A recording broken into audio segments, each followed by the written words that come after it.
Good afternoon. I apologize for starting late, but if everybody cooperates, I can get you home early.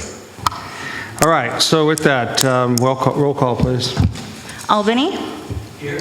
Berkeley? Here. Dublin? Here. Emeryville? Here. Fremont? Here. Hayward? Here. Livermore? Here. Oakland? Piedmont? San Leandro? Here. Union City? Community Advisory Committee? Alameda County? Here. Thank you. You have a quorum. All right, we have a quorum. Please join Director Bacon in the pledge. Sorry. To the flag of the United States of America and to the republic for which it stands, one nation under God, indivisible, with liberty and justice for all. Public comment at a time in which you can speak to anything that is not on today's agenda. I'm assuming Barbara Stebbins is not on today's agenda. Hi. Hello. Barbara Stebbins, East Bay Clean Power Alliance, and I'm here today not because of anything on the agenda, only to point out what is not on the agenda, which is anything having to do with the local development business plan, and really to encourage the board to make sure that they are going to be discussing that item and urge you to put it on agendas for the next meetings and executive meetings as we approach a budget meeting that I think is going to take place in June, because we think it's going to be very important as we approach that meeting to have a good plan and for you to retain your, really, your role as deciders on what will be on the table for the next year in the local development business plan. We're excited that there is staff now to implement some of those early action items, and we've also worked pretty openly and collaboratively with staff, but there are some proposals that we're concerned about that seem to be being proposed for the next year that we're a little worried about, like a change from fleet electrification to kind of an emphasis on personal electric vehicles that has us somewhat concerned. So that's why I'm here today, is to just let you know that we would really like for that to be on future agendas. It'd be great if it were kind of a standard procedure. Thanks. Okay, thank you, Barbara. So with that, I'm looking for a motion, but I have a question. Keep in mind, I'm going to ask a question on 5. Is there a motion on consent? I'll move that in 4. Well, you can move the whole thing. I just want to ask a question on 5. Then I'll move 4 and 5. I'm sure I'll vote for it. I just want a question. I just Second have by a comment Pilch. about the consent. Which one? The date on the minutes appears to be wrong, on last week's minutes, on last meeting's minutes. I'm sorry, what? The date on the minutes from last meeting is April instead of March. Yeah, that's right. He's right. So we'll approve those minutes as amended, correct? Yeah. With the Yes. maker, and I think the seconder, Pilch, can I give that to you? Okay, with the amendment of the date change. And then on item 5, Nick, I couldn't help but notice, and I'm sorry, we just went through this at another agency that I sit on. First of all, what is your signature authority? How much? $100,000. 100,000? Yep. So I couldn't help but notice that you have three, I think it's 3. 1, 2, I guess it was only 2. This Abbott, Stingham, and Lynch, there was 2 separate contracts on that. Is there any reason they couldn't have been together? And let me tell you what I'm getting at, and although you're way far away from your signature authority, we had a situation in another agency where they did the signature authority, the max, and then they started doing small amendments after it. And I know that's not what you're doing here, but is there some way that that could come to the board? Or, I mean, I realize it's coming now, but as a contract, could it have come? Or could it have been one amount? good point on the one amount. These were two distinct contracts because it was two distinct projects. I think we could take that as a takeaway to, you know, in these instances, you have two task orders, have a single master contract, and you have two distinct task orders. That would get to your, Is anybody sitting here? You are. that would speak to your sort of question. You know, that way you would have the 15,000 and the 4,800 as a single, under a single contract, and we would just be dealing with these as task Yeah, orders. I personally get nervous when I start seeing the same vendor Okay. several times. I understand what you're saying about different task orders, but, I mean, it's listed here, so it's what we've asked, so it's okay as far as Okay. I'm concerned, but just be mindful, if we can have these in one contract, it would be best. Okay. But I realize sometimes it doesn't always work. So, to note that Mayor Ducci has joined us, and we are about to vote on the consent calendar. Are you prepared to vote? I can do that. Okay, so is there any objection to the motion on the consent calendar as amended? That motion will pass without objection. Thank you. We'll move to item 6, the CEO report. So, first thing, actually, is Jesse here? No. So we have, one second, Dan, before I get to it. On the local development business plan front, and we've lost Barbara, we have a couple things that I want to mention. First, a new staff person. So if you will remember, about a year ago, we applied for and won a grant from the Bay Area Air Quality Management District to evaluate solar and storage at critical facilities. And part of that grant was money to hire a consultant or potentially hire staff. So we've actually hired a staff person to do that work in-house, and then this person will be a resource for our agency to pursue a variety of local development opportunities. So Jesse Denver.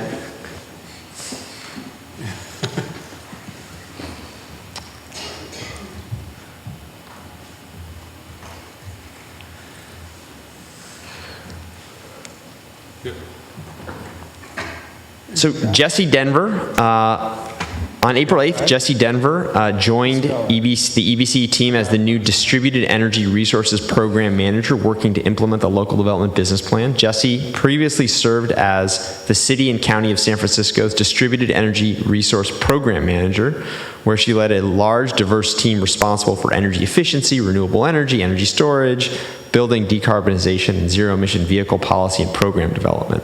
Jesse has over 20 years' experience, having served as the program director at Vote Solar, as the energy officer at the City of San Jose.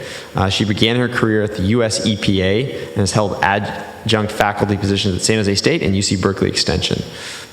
Jesse received a master's degree in environment and community planning from Antioch University and a bachelor's degree in environmental studies from Humboldt State.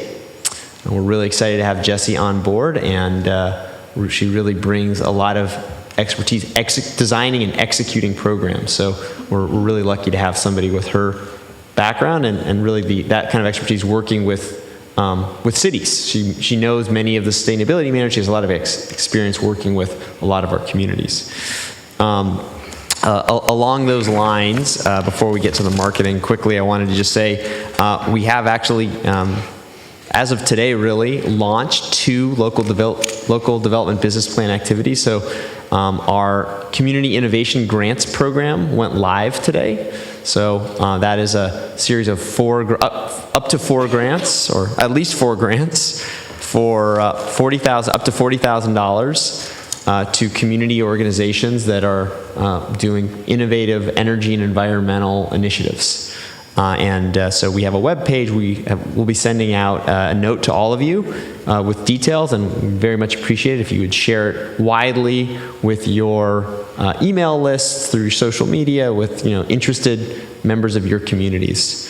And we also are kicking off our Reach Code, all electric Reach Code effort with 6 cities. So far, we're hoping to potentially bring others on. But with those 6 cities, we're working to develop a set of REACH building codes for all electric new construction. So those are just 2 of the local development activities that we're kind of executing on now. And then with Jesse, we are now actually kicked off with our Bay Area Air Quality Management District grant, and we're starting to launch that program. So with that, Dan, can you please come up and give us the marketing and outreach update? Sure, thank you. Yeah, I'll do a quick account service and marketing update. Here's an update on enrollment and opt-out numbers. You can see these laid out by town or territory. Our overall opt-out rate is around 3.5%. We just surpassed 20,000 How opt-outs. do I turn this on now? How do I turn that on? But things are tracking along, I would say, as we've expected. As you can see in this slide, the opt-out rate is declining month over month now. So that's a good sign. We hope to bring that down further over time till we get to sort of a steady state. I think that'll happen in the coming months. Still quite a bit of calls coming in with customers not understanding their bills, and we're getting some opt-outs through that confusion. This is the commercial opt-outs. You can see it's sort of settled in there at a nice low rate. No notable large customers have opted out in some time, so that's a good sign. And this is an update on our NEM enrollments. We are in our first mass enrollment phase of NEM customers. We have about 30,000 total solar systems on rooftops in our service area, and we're doing mass enrollments at the anniversary of service for these customers so they retain their credits, and then they roll over when their account is cleared out, basically, by PG&E.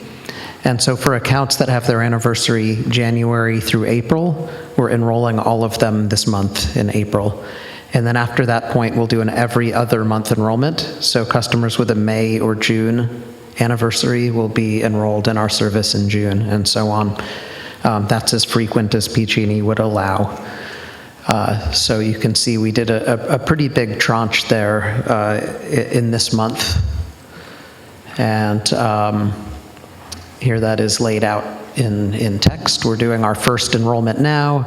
We've already started noticing that May-June group, and we're also sending a generic letter to all of the customers that are going to be brought into our service who have solar, just saying, hey, we're going to be sending you notices soon, so they have a little heads up. And also because some customers, their neighbor may have solar, they may wonder why they're not being served by us, so we're sort of giving them the heads up through that generic letter. And then, of course, we're doing ongoing new customer notifications. So we have a churn rate, we have customers moving into the service territory, and every month we're enrolling those customers. And then just one final slide here on some marketing efforts. We're moving forward with this hyper-local campaign. We're developing a website around this, but we're basically sponsoring some sort of group. This campaign we're orienting around athletics. So we're not yet sponsoring the Oakland A's, but we are sponsoring the Ashland Little League. And so, we're highlighting some of that on our website. We're trying to find some group in every town and providing a sponsorship for that. We hope to follow it up over time, maybe with a music and arts related hyperlocal sponsorship, maybe a STEM related hyperlocal sponsorship. So yeah, we're building a website around that. We have our Earth Day campaign going. That's on our website. It's organized by town, and we have a lot of events coming up this month. So you'll see us out there. A lot of info on social media and on our website about the events we're attending. And then next month is Bike to Work Day. We'll have branded swag in all of the handout bags that they give at Bike to Work Day stations throughout our service area. And then we're actually hosting 2 Energizer stations ourselves, one in Emeryville and one at the Bay Fair Park Station in San Leandro. And then we have ongoing outreach activity. We're keeping Danny and Febby busy as we roll into the summer months when there are a lot of events happening. So those are always kept up to date on the events page on our website. And we're also working on a video that will explain to customers how to understand their bills. So we're sort of in mid-draft hope to be able to share that with you at our next board meeting. And that is all for marketing. Can you go back to the Bi-City opt-outs, because my screen wasn't working? Oh, yeah. Oh, don't do that, says the person from Livermore. Yeah, it's a little rough. We're almost at 10%. No, to the other one. One more, here Right we there, go. yeah. Yeah, you'll see Livermore is at 9.5%. Then there's a pretty big gap there going to the 4-5% opt-outs that you see in some other places, and Berkeley is the lowest. Sort of North County, Berkeley, Albany, Emeryville are staying pretty low. Is this tracking about what we thought? Pretty much. Overall, yeah. I mean- Overall, yeah. Yeah, I think this is on par with what we expected. Okay. All right, any other questions? Director Lopez? Thank you. So in terms of the opting out, is there going to be an effort in the future to go back and circle back with those folks and, maybe try to, market or sell the story back?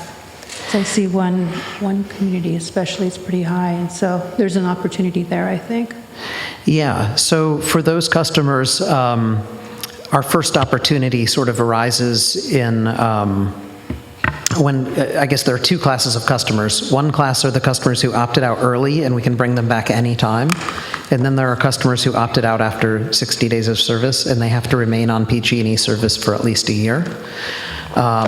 So I would say around the time of a year of service is typically a good time to circle back. A lot of customers opt out because they're unsure of if we're going to keep the discount where it is. And so coming back after some time and saying, hey, we're still, it wasn't just some introductory rate. And then also I got legal clarification from Inder here that there's nothing that prevents us from going back, say, to a large industrial customer who's opted out and trying to solicit them back in. So now that we have that clarification, I think we can set up a little campaign to bring some of the larger accounts back that opted out early. Thank you. Yeah. Director Pilch?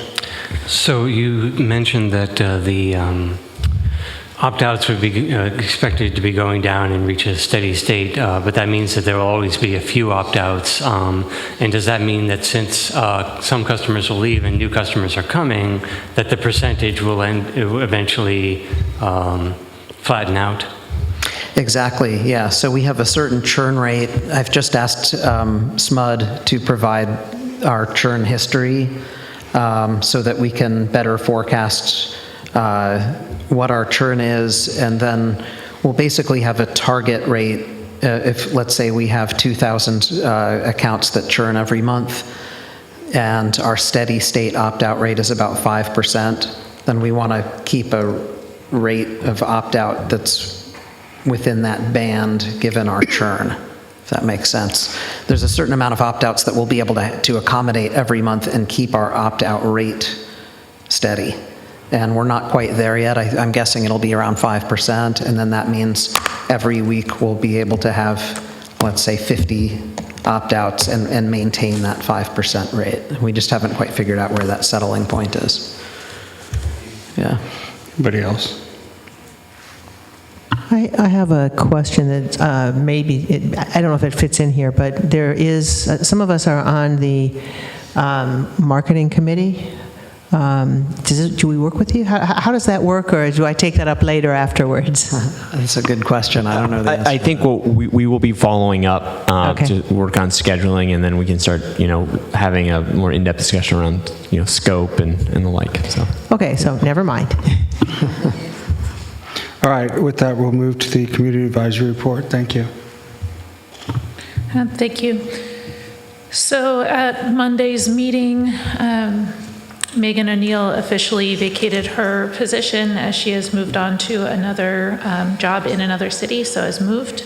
Mary Sutter is our interim vice chair, which does leave us with a vacancy on the Community Advisory Committee. We have one of the available 3 alternates. Only one has been seated by the board. He has been excellent in both attendance and preparedness for the meetings, so there is an option for the board to simply move the alternate who has been regular in attendance into the open vacancy. But either way, we would like to remind the board that on June 1st 3 of our positions are up, including the chair. So we are seeking that the board set a time to evaluate applicants and be prepared to seat the replacements so that we can continue to function. We did miss one meeting because of not having quorum, so it's important that we remain full. We are holding very regular meetings looking at the local development business plan and making sure that we are informed and providing ample opportunity for the community to be providing feedback prior to the budget coming up in June, so that people are familiar with the programs and what we are going to be weighing as we make recommendations for these items. Y'all are encouraged to participate or attend or send people from your jurisdictions to listen and participate in those meetings. They're pretty great. And would really like to recognize Nick and JP for the Community Innovation Grant. They were incredibly thorough in reaching out and seeking feedback on this absolutely brilliant program, incorporated much of the feedback, and came back and were really open and participatory at the advisory committee meeting. So I wanted to publicly thank them for their leadership in that. That's all. So how are you dealing with that, resignation? And I mean, we did put a pool of alternates in there for this kind of this specific reason. So are you planning on taking that to the executive committee? We were going to, for the positions that are open, so there's the position that needs to be appointed, so we have an alternate, and I believe we have a process to be able to move. Hence, the reason we created the process was to be able to move alternates, so I believe we'll be bringing that forward at an upcoming meeting. I know, I'm asking, are you going to executive committee? Where are you going with it first? Given that we have a policy to move alternates onto the board when we lose a position, I think there's no need to have a discussion. I think we were just going to bring it to the full board for the ratification of it. And then we have sort of the regular course of CAC members who are reaching the end of their term. So we're going to be going out and seeking applicants, opening up to applicants, and then having, sort of pursuing the same process we've pursued in the past of board review of those applicants and then, selection of those candidates for. Okay, I mean, my preference is that whoever this candidate is out of the alternate pool would go through the executive committee first, and then there'd be a recommendation from the committee. But I mean, I looked at the chair of the executive committee, and she's not giving me an indication either way, so I don't know what she wants to do.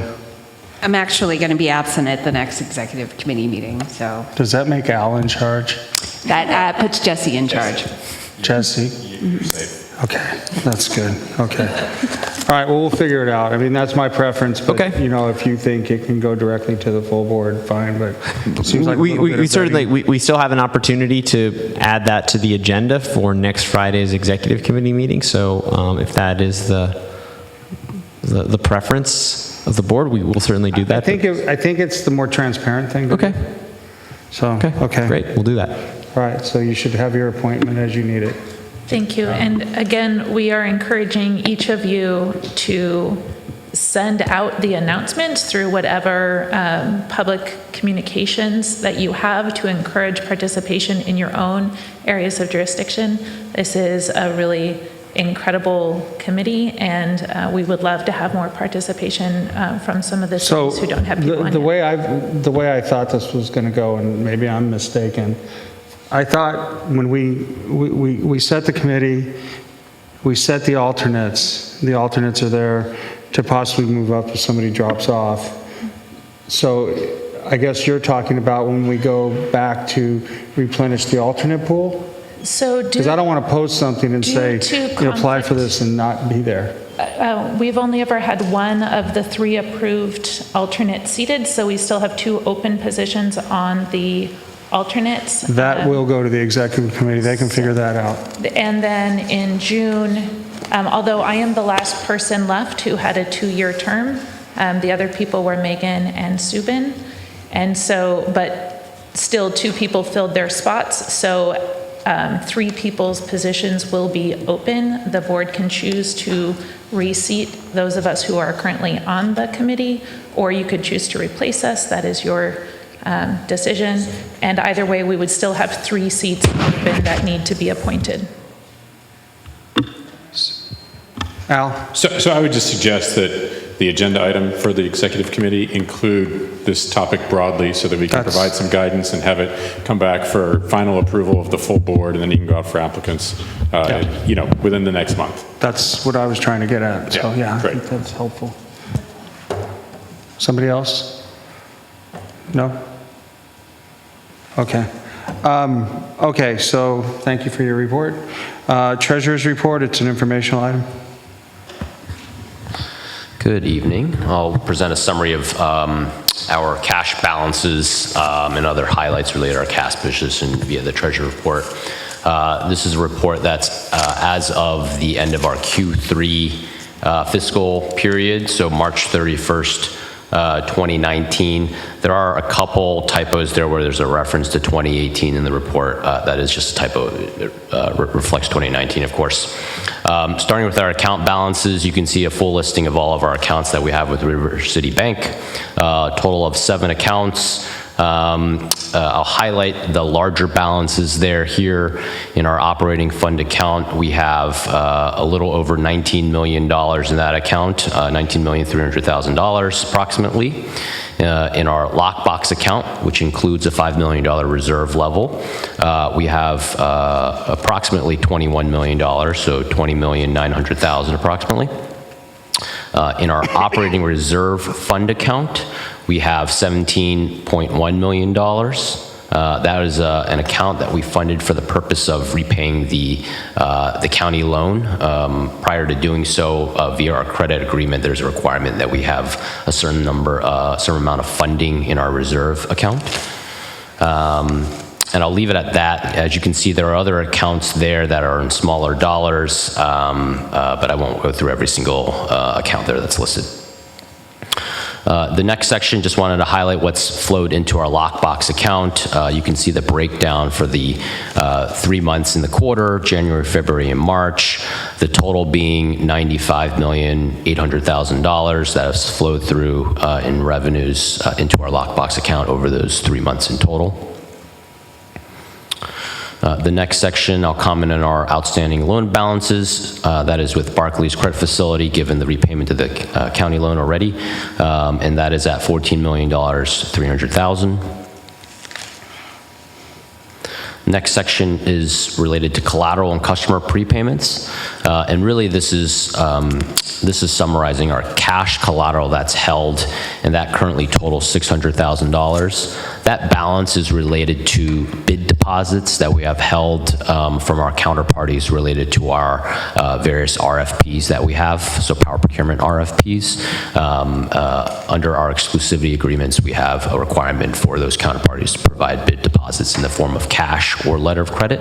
This just reflects our cash related collateral that we have held. The next section is on customer late payments. So these are uncollected balances that we have. You can see the 30 to 60 day balance is approximately $1.9 million. The 60 to 90 day balance is about $230,000. And then the 90 plus day balance is about $300,000. Those are not cumulative. So that's why the 90 plus day is higher than that 60 to 90 day, just to be clear. This data is as of January 31st, 2019, so it's a little bit dated, but that's just the reality of sort of the reconciliation process and some of the data that we have to receive from PG&E. So there's always a typical lag of about 45 days. So just wanted to note this is the one section that's not as of March 31st, 2019, but January 31st. The last point, I'll just provide a few highlights. We repaid the Alameda County loan in full in February, so that was a total of about $4.7 million. Of course, there was an event that we all attended related to that. And then regarding our operating reserve fund account, we did fund $17.1 million, as I noted earlier. That was a requirement as it relates to our Barclays credit facility, was to fund that in order to make that county repayment. And then the last thing I'll just say is for our Barclays collateral account, which is clearly at a zero balance, currently at a zero balance, is now an interest-bearing account. So a number of our accounts are interest-bearing, so that if and when we do fund that, at least we'll be earning interest on it. And that is it in the treasurer's report. So, on this, it kind of dawned on me, Barclays gave us a pretty large loan, but yet we don't bank with them. And I was wondering, should we not be banking with them? I mean, they took a risk on us, shouldn't we? So Barclays actually has, when we did our RFP, at the start of our operations, we requested services for both banking and credit facility, and many of those,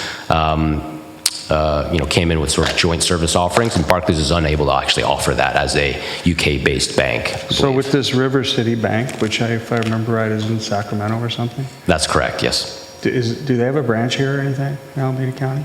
They do not. Okay, Not correct. so I'm assuming, you know what happens when you assume, right? I'm assuming they're a small bank. River City is a smaller, more localized Northern California-based When we're bank. starting to talk about the kind of money we're talking about, is this money insured It is, yeah. So to they its are, full value? and just to be clear, so you're talking about the money that we have held with River City Bank, correct? Yeah, so they are FDIC insured. Yeah, but that's only up to a small amount, isn't it? It is, but they also have pretty significant, insured may be the wrong way to frame that. They have significant reserves that are required for a bank of their size to make sure that they have this sort of backing of funds like that. So maybe at some point, can you tell me what those reserves are? You can send me an email. Just Absolutely, to yeah, make me feel a little bit more comfortable. for sure, yeah. I certainly don't have that Okay. information off the top of my head, but I will share that. Anything else on the treasurer's report? This was an informational item. Good. We'll move to item 9, Ender's looking for a job.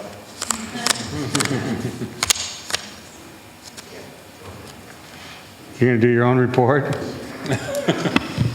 Good evening, Chair, members of the board. Since the vacancy has opened up in the general counsel position, I've been filling in as essentially acting general counsel.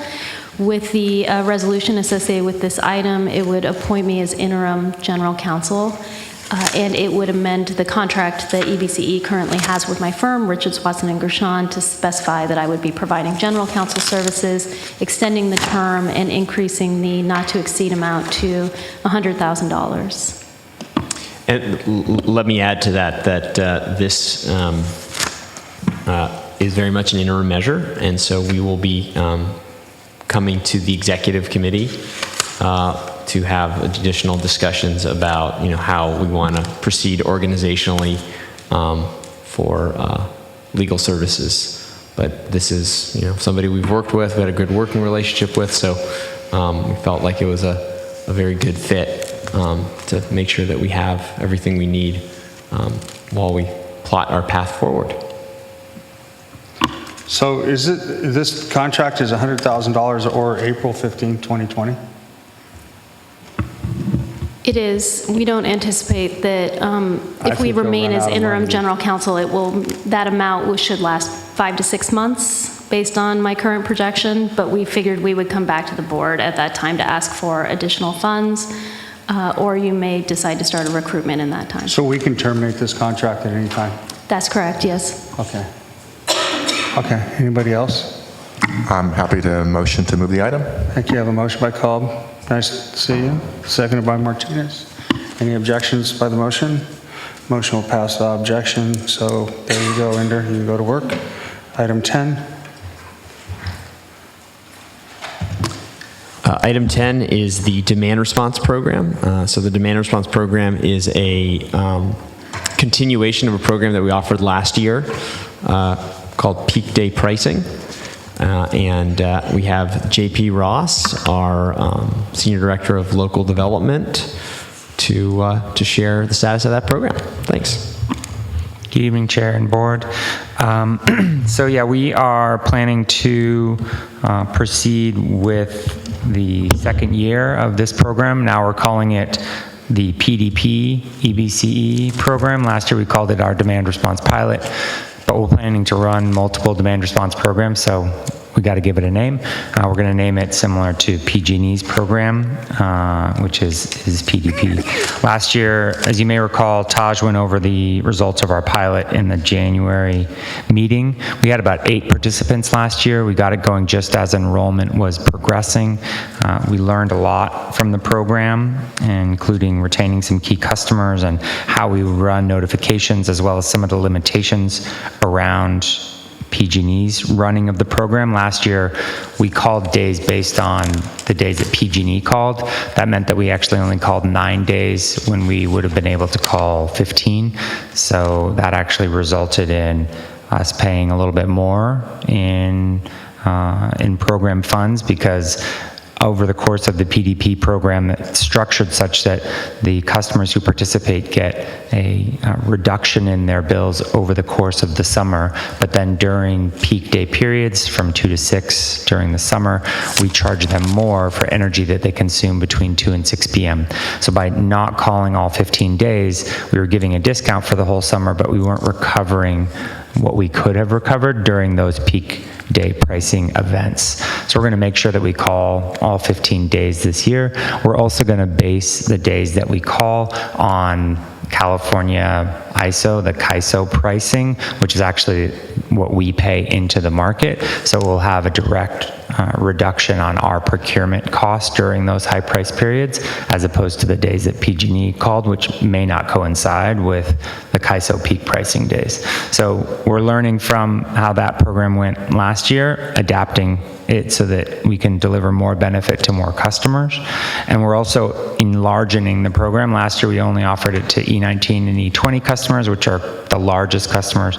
This year we're opening it up to A10, which is medium commercial customers, so A10, E19, and E20. We've commenced outreach activities. We've already doubled the enrollment from last year. Last year we were at 8, which is still a small number. This year we've already enrolled 16, and we're using it as a mechanism to reach back to the customers who originally opted out, as a mechanism to try to bring them back into to EBCE if they didn't believe that we were going to be around for very long, or continuing to offer the discount, as Dan mentioned, or if we can entice them through the programs and services that we're offering to come back to EBCE. So we're doing that outreach. We've also analyzed our building stock through the data warehouse and analytics capabilities that Taj has built. So we've actually analyzed all of our commercial customers for what we have identified as variability during peak, the peak day events,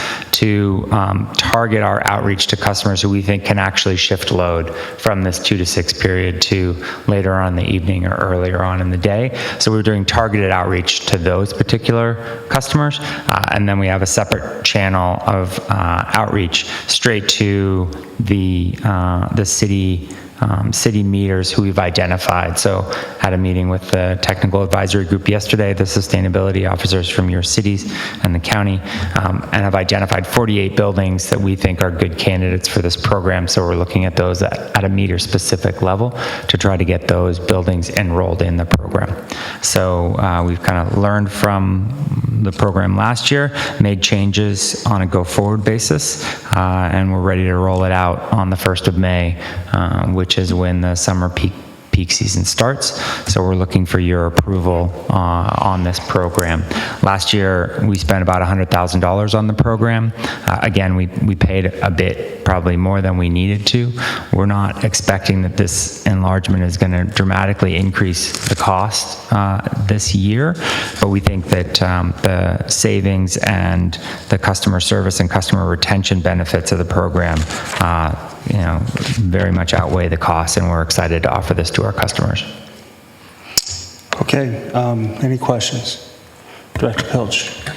Yeah, so I probably asked this same question last time when we looked at this graph of load shapes, because it's the inverse of what I would expect, because the graph going down means that there's more load actually during the day.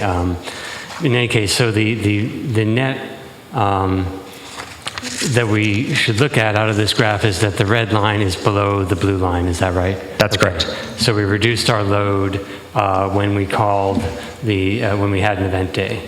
That's correct. All right. And this graph, as you recognize, doesn't really look like the normal graph that you would see. Some of the participants in the program and why we identified customer retention as a key element, some of the participants in this program have made dramatic structural changes to their operations in order to participate in and benefit from peak day pricing.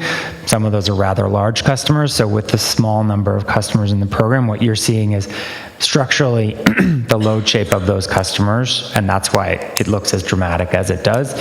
Even with that, what we've seen is that during event days, there's a further reduction from that baseline level. So we spent last time $100,800. And change. Yeah. And I was looking, and maybe this thing's just not, maybe I'm not clicking, but do we have an estimate of what that $100,000, how that helped us financially? So it's very hard to get a firm number, which is why we really didn't run that, or tried to run that analysis, but didn't have anything to provide to you in January. With 8 participating customers, the variability in their load in order to actually give you a dollar number is quite difficult. You have to baseline it against usage during non-event days, and with 9 days called and 8 customers, and the load that these customers are using, giving you a number that we would have a high degree of certainty in is difficult. We're hoping that next year, with more customers and more days, we'll be able to come back to you with a firmer idea of what the savings are. Also, coinciding the days that we're calling with the peak days that we see in the market is another way that we're going to try to leverage up the benefits of the program. But it was something that the CAC wanted as well, which is if we can come back with a firmer number on the procurement savings, we certainly do want to do that. I will mention that predicting peak day pricing in the market is actually not that easy. So we are going to be basing our pricing on the day ahead market. So there's a day ahead market for the CAISO 24 hours beforehand. So we'll get a notification of a peak day event at 2 o'clock on the preceding day. We've looked at the last 2 years of peak pricing in the market, and only about 50% of the real-time, 50% of the days where there's a day ahead price spike actually results in commensurate prices the following day. So there's a lot. That's to say that some of this is temperature and weather driven that you can have some prediction on. Some peak day events happen because a generating facility goes down or a distribution line goes down or some other event that you can't necessarily forecast.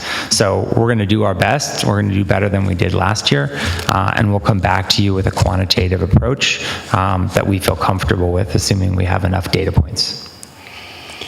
Okay, I mean, because for me, I'm not sure if we lost $80,000 or it was $20,000 of the good. So I'm willing to try it another year so you get more data. But at some point, I would like to know, is this program really a success? I mean, because really what we're trying to do is get people to reduce the load so we don't have to spend as much money during the high rate periods. And we need to make sure that that balances out. We do. Does that make sense? Yeah. I would say the other element is there's revenue associated with these customers that we might not have if they decided not to come to EBC and instead went with PG&E, who does offer this program. So there's a revenue retention, customer retention element as well. So there's 2 things to evaluate there. And then how do we give them the money? Is it all one lump sum up front, or? That's how they've selected to take the money. So at the end of the year, we do an analysis on what they use during those periods, and then we'll cut them a check. Okay. So it's at the end? It's at the end of the program. They don't get it up front. They get it at the end. Yeah, so over the course of the year, they're actually they're paying a little bit less through their demand charges. And what we do is then we cut them a check at the end of the term. Okay. Any other questions? Director Albright?